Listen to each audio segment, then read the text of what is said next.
तिकडे सोलापूर महापालिकेत आरक्षण सोडत जाहीर झाल्यावर राजकीय घडामोडींनी वेग घेतलाय। आरक्षण सोडतीत काही दिग्गजांचे वॉर्ड आरक्षित झाले आहेत, त्यामुळे त्यांना फटका बसलाय। दुसरीकडे ज्यांचे वॉर्ड सेफ आहेत त्यांनी निवडणूक लढण्याची तयारी सुरू केली आहे। 3.5 वर्षांनंतर निवडणूक होणार असल्याने राजकीय समीकरण बदलण्याची शक्यता सोलापुरातल्या ज्येष्ठ पत्रकारांनी व्यक्त केली आहे। त्यांच्याशी खास संवाद साधला आमच्या प्रतिनिधींनी, पाहूया।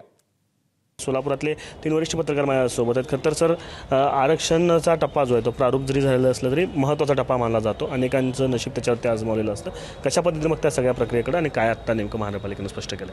विद्यमान जे नगरसेवक आहेत त्यातले 10 ते 12 जण आत्ताच्या स्थितीमध्ये आरक्षणामध्ये अडचणीत आलेलं दिसतंय। मग आता त्यांना पर्याय शोधावा लागेल। एकतर दुसरा प्रभाग चेंज करून शेजारच्या ठिकाणी जावं लागेल किंवा आपल्याच कुटुंबातील अन्य कोणाला तरी त्यातनं उमेदवारी द्यावी लागेल का, या दृष्टीने प्रयत्न करावे लागतील। एकंदरीत आरक्षणाची प्रक्रिया अत्यंत व्यवस्थित पार पडलेली आहे आणि फार कमी लोक थेट इथं उपस्थित होते। अनेकांनी थेट बघितलं असेल किंवा बऱ्याच जणांना आता जे होईल तो होईल, आपण तयारी होतो अशा भावनेत असतील, त्यामुळे फिरकले नसतील असं वाटतं। यावेळेस एमआयएमची काय स्थिती असू शकते आणि त्यांच्या सगळ्या या निवडणुकीमध्ये त्यांच्यामुळं काँग्रेस असेल किंवा इतर जे समविचारी पक्ष आहेत त्यांच्यावर किती प्रभाव पडेल या सगळ्याचा? अगदी खरं आहे। सोलापूर शहर मध्य मतदारसंघ जो आहे विधानसभेचा, त्याच्यामध्ये बहुतांशी एमआयएमचा प्रभाव आहे। या प्रभावाखाली मागच्या वेळेच्या निवडणुकीमध्ये 2017मध्ये एमआयएमचे 9 नगरसेवक निवडून आले होते। खरं तर एवढी संख्या कधीही नव्हती महानगरपालिकेच्या इतिहासामध्ये, जी गेल्या वेळेला 9 इतकी मोठी संख्या आली। म्हणजे जवळपास माझ्या माहितीप्रमाणे तिसरा पक्ष होता तो सर्वात मोठा, जो शिवसेना नंतरचा एमआयएमचा पक्ष होता। यावेळेला असं चित्र दिसतंय की आणखीनही त्यांची संख्याही वाढलेली आहे।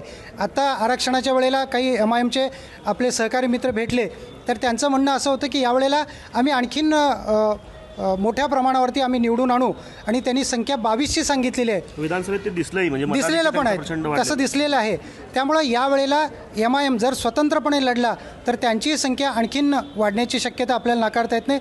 जर आघाडीमध्ये ते निवडणूक लढवले तर कदाचित त्यांच्या संख्येमध्ये आपल्याला बदल झालेला पण लक्षात येऊ शकेल। नक्कीच। खरं तर यावेळेस निवडणुकीमध्ये असं म्हणलं जातं की खरं तर ही महायुती विरुद्ध महाविकास आघाडीपेक्षा महायुतीतल्याच अंतर्गत पक्षामधली निवडणूक असेल असं जास्त प्रमाणात दिसत आहे। कारण तिन्ही पक्ष प्रबळ दावेदारी करतात तर स्वतंत्र लढण्याची भाषा करतात। आपण कशा पद्धतीने बघता युती आघाडीच्या राजकारणाकडे काय होईल या सगळं?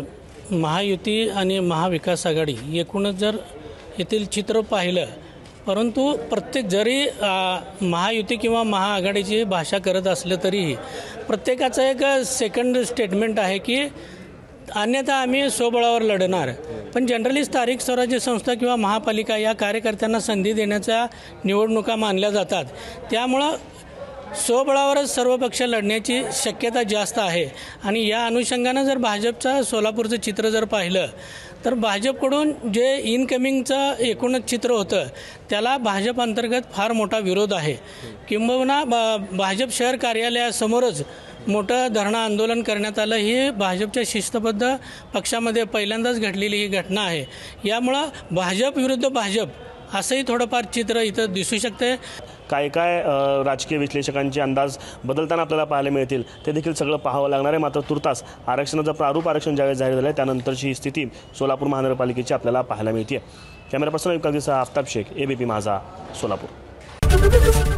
एबीपी माझा, उघडा डोळे बघा नीट।